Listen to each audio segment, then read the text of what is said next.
तर आज आपल्या गणपती बाप्पाचे आगमन झालेलं आहे. तुम्हाला माहिती आहे काय, त्याला एक खीर आवडत्या. कोणती माहिती आहे का तुम्हाला? गव्हाची खीर. तर आमची ती आजी खीर करणार आहे. कशा पद्धतीने करतात ती जरा वेगळी आहे. चला तर बघूया मग आपली आजी कशी करते ती. तर आजी, गव्हाची खीर करणार आहेस, त्यासाठी काय काय साहित्य घेणार आहेस तू? हे गहू कुठल्याला आहेत हा हा भिजत घालायचं, बर. शिजत घालायचं, सूट घातल्या हा ह्या सूट घालून शिजवलंय.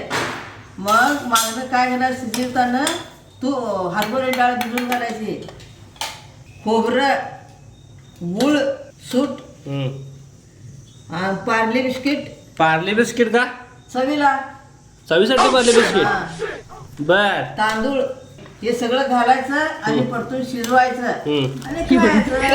आता वेळातलं कुकरातलं काढून भांड्यात घालायचं. डाळ अशी घालायची. डाळ झाली, हे तांदूळ, हे सूंठ, हे खोबरं असं टाकायचं, हे गूळ टाकायचं, हे बिस्कुट टाकायचं यात. हं हाय असं. हं हे बिस्कुट खायचं, पार्ले बिस्कुट. आणि हे सगळं एक करायचं, असं एक करायचं आणि शिजवून घ्यायचं. मी गावाकडे होतो तेव्हा शिजवून करत होतो. आता गॅस हे सगळं एकत्र केलंय. आता गॅसवर ठेवणार आणि शिजवणार आणि उतरणार. आता सगळं तयार करून गॅसावर शिजत ठेवलंय. असं शिजवायचं. हो, खीर तयार झाली.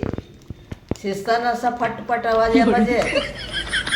मग उतरायचं, मग खायचं. झालं. हे असं काढायचं, वाटेत काढायचं. हे आता काढलेलं आहे. गणपती बाप्पाला निवड जाऊन मग जेवायचं. तुम्ही या खीर खायला, तुम्ही या खीर खायला. गणपती बाप्पा मोरया.